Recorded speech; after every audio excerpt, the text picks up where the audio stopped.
Hello everyone, again welcome to all in online video lecture class. Now I am going to talk about the topic guidelines in organizing the support system अर्थात शिक्षा के समर्थन प्रणालियों के आयोजन में दिशा निर्देश। यह टॉपिक एमएड सेमेस्टर 1 के अंतर्गत पेपर एजुकेशन स्टडीज में यूनिट 4 में है।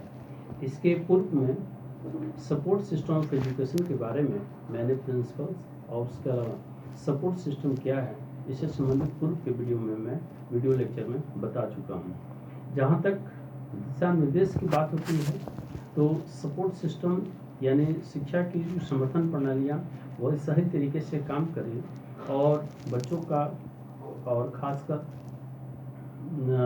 विद्यालयों का सही तरीके से संचालन हो, बच्चों का सर्वांगीण विकास हो, ये सबसे परम यानी सबसे ऊपर का ऑब्जेक्टिव है, उद्देश्य है। तो इसको सफल बनाने के लिए आवश्यक है कि कुछ दिशा निर्देश हों जिससे कि ये प्रणाली सिस्टमेटिक व्यवस्थित तरीके से काम कर सके। सर्वप्रथम अगर दिशा निर्देश की बात करें तो पेरेंट्स और टीचर की भूमिका अति महत्वपूर्ण है कि पेरेंट्स यानी अभिभावक और शिक्षक दोनों मिलकर on the basis of nature of collaboration कैसे काम करें जिससे कि बच्चों का सही विकास हो, सही उन्हें मार्गदर्शन मिले। साथ ही साथ कुछ ऐसे स्कॉलस्टिक एंड को स्कॉलस्टिक एक्टिविटीज दैट मीन्स शैक्षणिक और गैर शैक्षणिक कार्य जिससे कि बच्चों का विकास हो, ये भी महत्वपूर्ण भूमिका निभाती है। इसके लिए भी कुछ मार्गदर्शन सही तरीके से होने चाहिए। साथ ही साथ सबसे अधिक या अति महत्वपूर्ण है विद्यालय की जो रणनीति होती है, पॉलिसी होती है, एजुकेशन प्लान होती है, वह एजुकेशन प्लान किस प्रकार से इम्प्लीमेंट हो रहे हैं, कैसे लागू हो रहे हैं, यह भी महत्वपूर्ण होते हैं। क्योंकि सरकार के द्वारा दिशा निर्देश एक जो बॉडी होती है, एफिलिएटिंग बॉडी होती है, चाहे सीबीएसई हो, आईसीएसई हो या यूनिवर्सिटी लेवल की हो या एनसीईआरटी हो, एनसीटी हो, इन सभी के द्वारा कुछ न कुछ गाइडलाइंस जारी किए जाते हैं। उन सभी का पूरी तरह से पालन हो रहा है कि नहीं, यह महत्वपूर्ण है। तो इन सभी गाइडलाइंस यानी सपोर्ट सिस्टम जो कि शिक्षा को मदद करते हैं, खासकर बच्चों को मदद करते हैं, कैसे मदद करें, किस प्रकार से उनकी प्रणालियाँ काम करें, क्या उनके मार्गदर्शन में, इन सभी के बारे में अब मैं आपसे विस्तार से बात करने जा रहा हूँ। Now first in English version, guidelines in organizing the support systems. Number 1, the implementation in all schools of policies which emphasize the enhancement of classroom-based learning for all pupils, the prevention of learning difficulties and provision of early intervention and learning support programs. The development in all schools of a school policy on learning support within the context of the school plan. The role of the principal teacher in guiding the development and implementation of school policy on learning support. Number 4, the role of a teacher in each school with responsibility for coordinating the provision of special needs and learning support services. The dual role of the learning support teacher in providing supplementary teaching to pupils experiencing low achievement and or learning difficulties and in supporting and consulting with colleagues. The role of class teachers in the implementation of learning support programs. The development of a coordinate policy on learning support in clusters of schools and the review of this policy on a yearly basis. Number 8, the development of learning support programs in school in designated areas of educational disadvantage. The identification of pupils experiencing low achievement and or learning difficulties and the implementation of structured procedures for diagnostic assessment. The selection of pupils for supplementary teaching based on the outcomes of diagnostic assessment and effective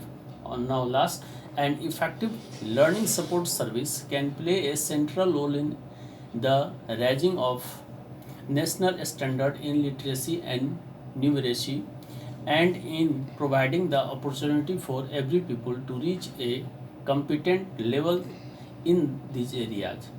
It is in Vice says that these learning support guidelines will be a source of advice to school management, teachers, and others who are involved in improving the quality of teaching and learning in schools.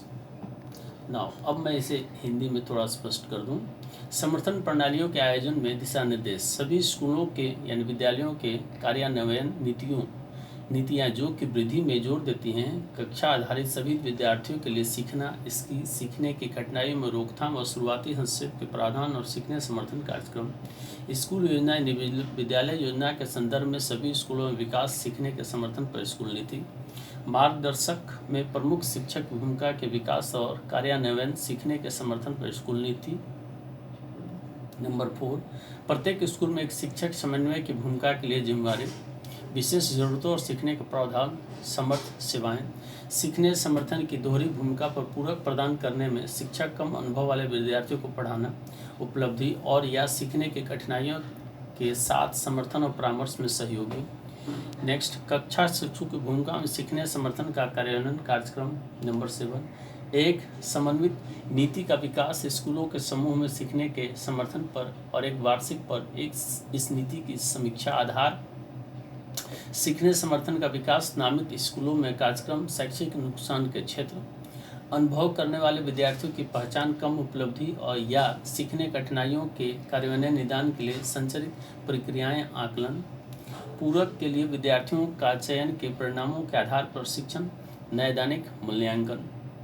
Number 11, शिक्षकों के बीच सहयोग की योजना और कार्यान्वयन, पूरक शिक्षण और अन्य सीखने समर्थन कार्यक्रम, माता पिता और शिक्षक के बीच नियोजन में सहयोग और सीखने समर्थन का कार्यान्वयन कार्यक्रम, व्यक्तिगत कार्यक्रम की योजना और रिकॉर्ड उन विद्यार्थियों के लिए रखना जो पूरक शिक्षण की प्राप्ति में हैं, अंग्रेजी में पूरक शिक्षण और गणित के लिए विशिष्ट तरीकों का उपयोग। अब मैं स्पष्ट कर दूं कि एक प्रभावी शिक्षण सहायता राष्ट्र के उत्थान में केंद्रीय भूमिका निभाए और साक्षरता और संख्यात्मक मानकों में सेवा कर सकते हैं। हर शिष्य के लिए अवसर प्रदान करना इन क्षेत्रों में एक सक्षम स्तर तक पहुंच सके ताकि वो इन क्षेत्रों में सक्षम स्तर तक पहुंच सके। स्कूल प्रबंधन, शिक्षक और अन्य जो गुणवत्ता में सुधार करने में शामिल है, यह परिकल्पना की गई है कि स्कूलों में शिक्षण और अधिगम में ये अधिगम समर्थन, दिशा निर्देश, सलाह का स्रोत होगा। इस प्रकार से ये सारी मार्गदर्शन को मैंने स्पष्ट किया। On the basis of that means the above guidelines, it indicates that all guidelines helpful for the development of the support system of education, especially learner or those types of children who he or she that means वे जो सबसे ज़्यादा कठिनाई महसूस करते हैं उनके लिए ये लाभकारी होगा, प्रभावकारी होगा।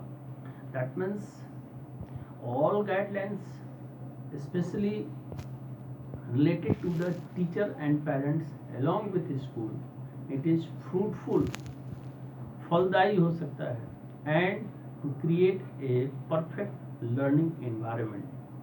Okay, now अब मैं इस चीज़ को स्पष्ट करूं कि ये गाइडलाइंस यानी जो दिशा निर्देश सपोर्ट सिस्टम के अंतर्गत आते हैं। यानी सपोर्ट सिस्टम शिक्षा की जो समर्थन प्रणालियां हैं कैसे काम करें, किस प्रकार से काम करें, यह अति महत्वपूर्ण है।